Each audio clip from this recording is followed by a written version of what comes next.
नारी शक्ती वंदन अधिनियम कायद्याला विरोध करणाऱ्या काँग्रेस आणि विरोधी पक्षांच्या धोरणांचा नांदेडमध्ये तीव्र निषेध करण्यात आलाय। भारतीय जनता पार्टी महानगर युवा मोर्चाच्या वतीने शहरातील ITI चौक परिसरात जोरदार निदर्शने करण्यात आली। काँग्रेससह विरोधी पक्षांच्या विरोधात घोषणाबाजी करत भाजप युवा मोर्चाने हे जन आक्रोश आंदोलन केले। काँग्रेस आणि इतर विरोधी पक्षांनी महिला आरक्षणाला विरोध करून आपली महिला विरोधी मानसिकता सिद्ध केली असा आरोप भाजपच्या वतीने करण्यात आलाय।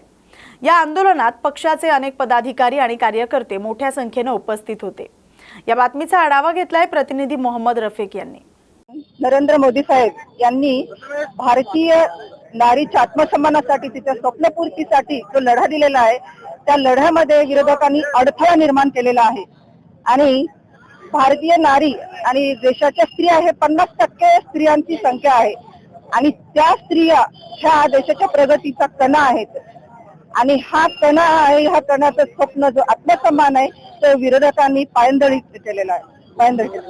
तर त्यासाठी आम्ही नांदेड मधल्या सर्व महिला एकत्र आलेल्या आहोत आणि त्यासाठी फक्त आमच्या हातात फलक नाही तर आमच्या डोळ्यामध्ये ज्वाला आहेत आणि जेव्हा एखादी स्त्री उभी राहते कुठल्याही अन्यायाविरुद्ध तर तो लढा नक्की यशस्वीच होते आणि आम्ही सर्वजण नरेंद्र मोदी साहेबांच्या पाठीशी आहोत आणि आमचा हा हक्क आम्ही मिळवूनच राहणार आहोत।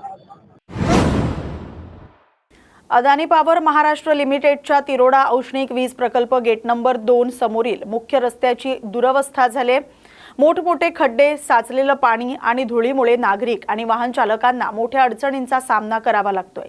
हा मार्ग कोळसा वाहतूक करणाऱ्या अवजड वाहनांसह स्थानिक नागरिक आणि कर्मचाऱ्यांसाठी महत्त्वाचा असल्याने सततची वाहतूक सुरू असते। मात्र रस्त्यावरील खड्ड्यांमुळे दुचाकी घसरून अपघाताच्या घटना वाढल्यात। मोठ्या दुर्घटनेची भीती व्यक्त केली जाते। पोलिसांकडून सुरक्षेसाठी बॅरिगेड्स लावण्यात आले असले तरी रस्त्याची दुरुस्ती न झाल्याने समस्या कायम आहे। पावसाळ्यापूर्वी तातडीने डांबरीकरण करून रस्ता दुरुस्त करावा अशी मागणी नागरिकांनी केली। दरम्यान अदानी प्रशासन आणि सार्वजनिक बांधकाम विभागाने तातडीने लक्ष घालावे अशी अपेक्षा स्थानिकांकडून व्यक्त केली जाते।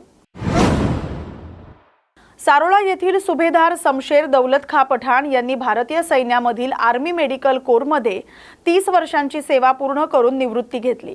मायभूमीत परतताच गावात त्यांचं जल्लोषात स्वागत करण्यात आलं। गावकऱ्यांनी डीजे आणि देशभक्तीपर घोषणांसह मिरवणूक काढत त्यांचा सन्मान केला। छत्रपती शिवाजी महाराज आणि डॉक्टर बाबासाहेब आंबेडकर यांच्या स्मारकांना अभिवादन करून कार्यक्रमाची सुरुवात करण्यात आली। ग्रामस्थ, माजी सैनिक, स्थानिक पदाधिकारी आणि कुटुंबियांच्या उपस्थितीत त्यांचा गौरव करण्यात आला। या सोहळ्यात त्यांच्या पत्नी आणि कुटुंबाचाही विशेष सन्मान करण्यात आला। देशसेवेनंतर गावात झालेल्या या भावनिक आणि गौरवपूर्ण स्वागतामुळे वातावरण देशभक्तीने भारावून गेलं होतं। जिल्ह्यातील वरंध इथं श्री भैरवनाथ जत्रा उत्सवाला भक्तिमय वातावरणात सुरुवात झाली। पहाटेपासून मंदिरात विधिवत पूजा आणि श्री भैरवनाथांचा अभिषेक पार पडला। सकाळी महाआरतीनंतर भाविकांना गोड नैवेद्य आणि महाप्रसादाचं वाटप करण्यात आलं। भैरवनाथाच्या नावानं चांग भलं या जयघोषानं संपूर्ण परिसर दुमदुमून गेला। या उत्सवानिमित्त पुढील 3 दिवस विविध सांस्कृतिक कार्यक्रमांसह बैलगाडा शर्यती आणि कुस्तीच्या थरारक सामने होणार आहेत। पंचक्रोशीतील हजारो भाविक मोठ्या संख्येने दाखल झाल्याने संपूर्ण परिसरात उत्साहाचं वातावरण निर्माण झालंय। आज या ठिकाणी वरण ग्रामस्थांनी जी आमच्या कालभैरवाची यात्रा असते ती सालबादप्रमाणे या ठिकाणी सादर होत आहे। तरी आजच्या कार्यक्रमाचं जे नियोजन आहे ते नियोजन अशा पद्धतीचं आहे की सकाळी या ठिकाणी अभिषेक झाला, अभिषेक नंतर महाआरती झालेली देवाची, महाआरती नंतर आता गोड प्रसाद झालेला आहे। याच्यानंतर दुपारी ठीक 4 वाजता आमच्याकडून पालखी निघणार आहे। काठीचा कार्यक्रम होणार आहे। काठी नाचवण्यासाठी आमच्या गावातले खूप तरुण आहेत, लेझीम असतात, लेडीज असतात, महिला सगळ्या प्रकारे आधी वाजत गाजत या ठिकाणापासून ते अगदी वरती आमचे हनुमान मंदिर आहे, ग्रामपंचायत आहे, त्या ठिकाणापर्यंत गुलालाची उधळण करत आम्ही सर्व ग्रामस्थ या ठिकाणून काठी नाचवत असतो। ती काठी नाचवून झाल्यावर आज संध्याकाळी 10 वाजता पुण्याहून एक आम्ही सांस्कृतिक कार्यक्रम आणलेला आहे। फुलवंती त्या कार्यक्रमाचं नाव आहे। तो कार्यक्रम 10ला चालू होईल आणि 2-3 तासाचा जो कार्यक्रम असेल तो 2-3 तासामध्ये आटपल्यानंतर सकाळी पुन्हा या ठिकाणी देवाची आरती होते। त्यानंतर बैलगाडीची शर्यत 7:30 वाजता होणार आहे, सुरुवात होणार आहे।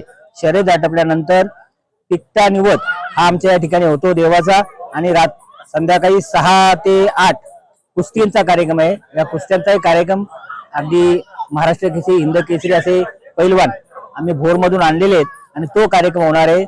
बरेचसे म्हणजे मान्यवर लोकांनी या ठिकाणी उपस्थित राहणार आहेत आणि त्याच्यानंतर महाआरती होऊन कुस्त्या संपल्यानंतर बक्षिसाचं वितरण झाल्यानंतर जे मान्यवर येतील त्यांचा सत्कार होईल. त्यांचा सगळ्यांचा सत्कार झाल्यानंतर महाआरती होऊन या कार्यक्रमाची सांगता होते. लासलगाव परिसरात स्वतःला साधू म्हणवणाऱ्या महेश गिरी या भोंदू बाबावर गंभीर स्वरूपाचे गुन्हे दाखल करण्यात आलेत. महिलेचं लैंगिक शोषण आणि जादूटोणा विरोधी कायद्याअंतर्गत बलात्काराचा आरोप करण्यात आलाय आणि गुन्हा नोंद करण्यात आलाय.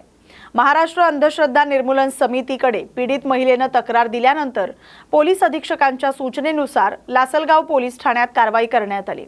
आरोपीनं बाधा काढण्याच्या बहाण्यानं कुटुंबाला जाळ्यात ओढून दैवी विविध विधींच्या नावाखाली शोषण केल्याचा आरोप आहे. नाशिक त्र्यंबक रोडवरील लॉजवर नेऊनही अत्याचार केल्याची तक्रार समोर आली.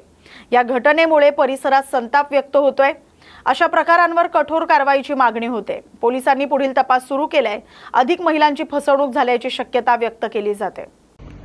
धारणगाव येथील खडक धारणगाव निफाड तालुक्यातील खडक धारणगाव येथील प्रतिगाणगापूर म्हणून मठ आहे. त्या मठामधला जो महेशगिरी बाबा आहे, महेशगिरी नावाचा, तो त्यांनी माझ्यावर जे लैंगिक अत्याचार केले त्या अत्याचारांविरुद्ध मी लासलगाव पोलीस स्टेशनमध्ये आज आली आहे तक्रार नोंदवण्यासाठी. तर त्यांनी सुमारे 2 वर्षापूर्वी माझ्यावरती हे कृत्य झालेलं आहे माझ्यासोबत. त्यांच्या मठामध्ये मी माझे जे घरातला प्रॉब्लेम होता त्याच्यासाठी मी एकदा त्यांचं इंस्टाग्रामवरती त्यांचे व्हिडिओ बघून आमची फॅमिली, माझे मम्मी पप्पा आणि मी गेली होती. त्याच्यानंतर त्यांनी तिथे आम्हाला दर गुरुवारी यायला सांगितलं आणि त्यांचं जे पापविनाशी तीर्थ आहे त्या तीर्थामध्ये आंघोळ करायला लावली त्या तळ्यामध्ये. त्याच्यानंतर औदुंबराला फेऱ्या मारायला लावल्या. असं 4 गुरुवार करायला लावलं आणि प्रत्येक गुरुवारी 200 रुपयाची पावती फाडायला लावली. अन्नदान करायला लावलं. तिथं घरून येताना 5 किलो तांदूळ वगैरे घेऊन या असं म्हणायचे.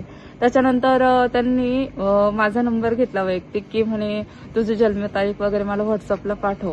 त्याच्यानंतर मी त्यांना पाठवले आणि मला म्हणे की त्यांनी मला 2-3 दिवसानंतर मेसेज केला की हाय कशी आहे व काय जेवली का वगैरे. तर मी म्हटलं की हा बाबा असं मला असे मेसेज करतोय वगैरे. तर मी घरी सांगितलं, माझ्या बहिणीला वगैरे दाखवलं. तर ती म्हणे असंच करत असेल बा. तर मी नंतर कॉन्टॅक्ट बंद करून टाकलं. तर त्यांनी मला धमकी दिली की माझ्या स्थानावर परत पाय नको ठेवू बा असं. तर म्हटलं आता मम्मी पप्पा परत म्हणशील तर मीच त्याला काहीतरी बोलले असेल म्हणून त्याने असं सांगितलं. मग नंतर एक दिवस मग मी त्याच्याशी बोलतच राहिले फोनवर. नंतर त्याने एक दिवस माझ्या पप्पांना सांगितलं की तिला वैयक्तिक मला भेटायला पाठवा पंचवटीला असं. तर मी पंचवटीला गेली त्याला भेटायला. तर त्यावेळेस त्यांनी मला त्याच्या गाडीमध्ये बसवलं आणि मला म्हणे की आपण एकांतात ठिकाणी जाऊ बोलायला असं सांगून त्यांनी मला त्र्यंबक येथील लॉजवर नेलं. तर लॉजचं मला नाव आठवत नाही पण मला तो लॉज माहिती आहे की कोणत्या लॉजवर मला नेलं त्याने. त्या लॉजवर नेल्यानंतर तिथे त्याने माझ्यावर अत्याचार केला. अत्याचार करताना असं होतं की मला तिथे ना आवाज पण करता येईल कारण त्यांनी मला सांगितलं की माझ्या गळ्यामध्ये रुद्राक्ष आहे माझ्यावर आणि तो होताच असं राक्षसासारखा का मला त्याचा प्रतिकारच नाही करता आला. आणि नंतर म्हणजे मला कळत होतं की माझ्यासोबत काय होते पण मला हे बोलताच येत नव्हतं.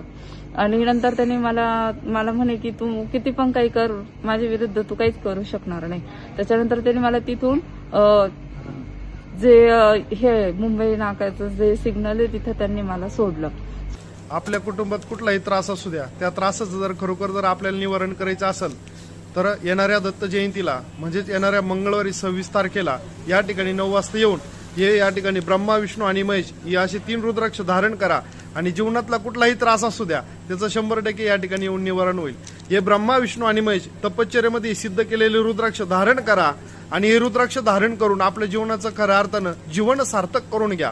आपल्या जीवनाचं तर होईलच उद्धार पण आपल्या आत्म्याचा सुद्धा उद्धार झाल्याशिवाय राहणार नाही हे लक्षात घ्या. त्यासाठी आपण या ठिकाणी येऊन दत्त जयंतीच्या दिवशी येऊन या ठिकाणी हे ब्रह्मा विष्णू आणि महेश असे 3 रुद्राक्ष धारण करा. निर्गुण पादुकावरती शरण जाऊन या ठिकाणी महाराजांची निर्गुण पादुका आहे त्या निर्गुण पादुकावरती शरण गेल्यानंतर मागच्या जन्मात आणि या जन्मात जे काही छोटं मोठं पाप झालेलं आहे त्याची क्षमा याचना करून महाराजांना शरण जाऊन दत्तगुरूंना शरण जाऊन जगाच्या मालकाला शरण जाऊन हे रुद्राक्ष धारण करा. 100% सगळे त्रास नाही. लोणार येथील दुय्यम निबंधक कार्यालयात संपाच्या पार्श्वभूमीवर कार्यालय बंद ठेवण्यात आल्यानं नागरिकांमध्ये तीव्र नाराजी व्यक्त होते। जमीन आणि मालमत्ता व्यवहारांसाठी महत्त्वाचं असलेलं हे कार्यालय गुरुवारी बंद अवस्थेत आढळल्यानं अनेक कामं ठप्प झाली। राज्यस्तरीय बेमुदत संपात कर्मचाऱ्यांचा सहभाग असला तरी राजपत्रित अधिकाऱ्यांनी कार्यालयीन कामकाज सुरू ठेवणं अपेक्षित असताना कार्यालय बंद असल्याचा मुद्दा पुढे आलाय। त्यामुळे शेतकरी, व्यापारी आणि सर्वसामान्य नागरिकांना मोठा मनस्ताप सहन करावा लागतोय। या प्रकाराची दखल घेत स्थानिक पातळीवर कार्यालय सुरू करण्याची आणि संबंधित अधिकाऱ्यावर कारवाई करण्याची मागणी होते। प्रशासनाची पुढील भूमिका काय असेल याकडेच नागरिकांचं लक्ष लागलंय।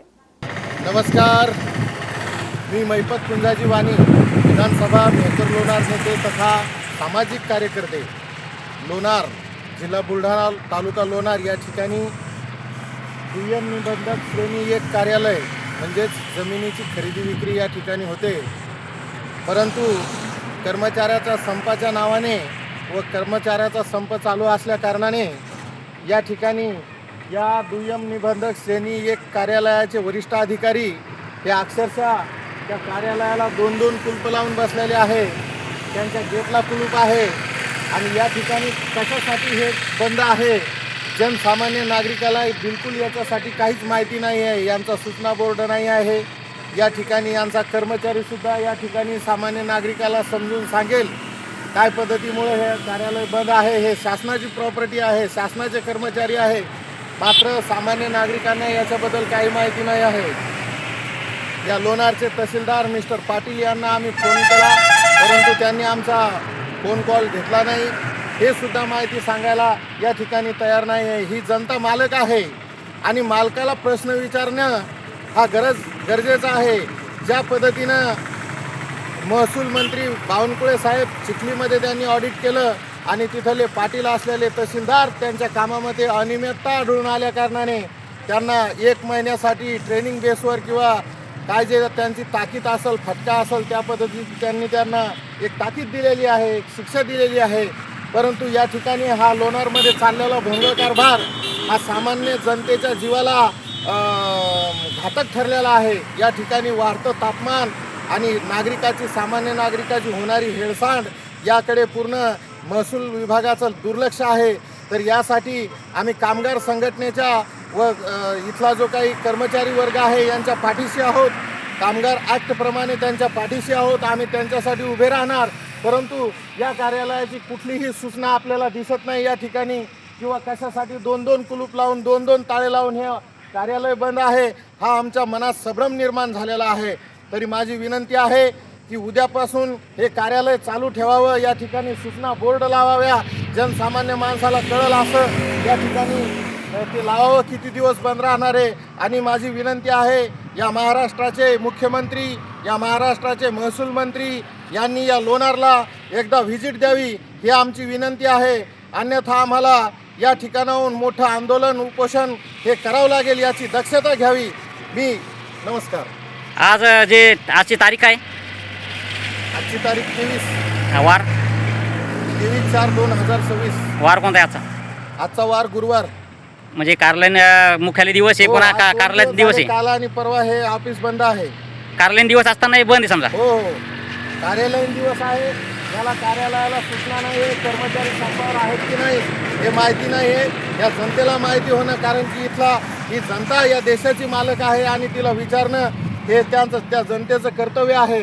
परंतु इथल्या वरिष्ठ अधिकाऱ्यांनी कोणतीही सूचना बोर्ड या ठिकाणी आम्हाला दिसून येत नाही आहे। हे जे कर्मचारी म्हणजे घरी गेलेले हे याच्या मर्जीने गेले असं तुमचं म्हणणं आहे का? हे कर्मचारी घरी गेले आहे का, संपावर गेलेले आहे का, कुठं लग्न कार्याला गेले आहे याच्या संदर्भात आम्हाला काहीच माहिती नाही आहे। कारण की त्यांची आवक जावक नोंद होई आम्ही कशी बघणार आहे? कार्यालयच बंद आहे, या ठिकाणी 3 कुलप आहे। तर शासकीय कार्यालयाचा दिवस असताना कार्यालय बंद आहे, अनेक नागरिक इथे आलेले होते, ते गेले तुमच्यासमोर? हो, आम्ही नागरिक सकाळपासून आम्हाला विचारतायत हे कार्यालय का, आम्ही सामाजिक कार्यकर्ते असल्यामुळे। बरं, तर तुमची मागणी काय मग आता देऊन निबंधकावर? मागणी आहे की आम्ही कामगारांच्या म्हणजे तिथल्या जो काही गट आहे कर्मचारी वर्ग यांच्या आम्ही पाठीशी आहोत, यांच्या समर्थनास आहोत। परंतु यांनी सूचना लावणे गरजेचं आहे. या ठिकाणी हे कार्यालय कोणत्या कारणानं बंद आहे, या ठिकाणी दर्शनी बोर्ड पाहिजे, हे किती दिवस बंद राहणार आहे हे सुद्धा माहिती पाहिजे. तर यासाठी आम्ही या ठिकाणी आज येऊन आम्ही इशारा देत आहोत, सरकारांना सूचना देत आहोत की या ठिकाणचं हे जे बंद पडलेला, ज्याप्रमाणे आपण चिखलीला जाऊन त्या ठिकाणी तिथला जो काही कामात शासकीय कामात होणारी अनियमितता उघडी पाडली जनतेच्या समोर, त्याप्रमाणे या लोणारचा सुद्धा भोंगळ कारभार हा उघड केला पाहिजे. कर्मचाऱ्याचे मनमानी कारभार सुरू असले दिसून येत आहे सरळ. मनमानीच आहे ही. जर त्यांना सूचना लावायची नाही, शासनाचे GR त्यांना मंजूर नसतील, सूचना मंजूर नसतील, ही त्यांची मनमानी आहे. हे दिसणारच आहे. या लोकशाहीमध्ये हे चाललंय काय? कुठं कुठं रस्ते अडवले जातात तर कुठं कुठं नागरिकांना, त्याचप्रमाणे सदर ज्या महिलेनं मुंबईमध्ये तिच्या न्याय हक्काची बाजू मांडली त्याच पद्धतीने हे सुद्धा बंद आहे. हे अराजकता आहे ही. या बातमीसोबतच बातम्या गावाकडच्या मध्ये आता इथेच थांबतोय. अशाच महत्त्वाच्या बातम्यांसाठी पाहत राहा न्यूज मराठी 24/7. नवा भारत, नवा विचार.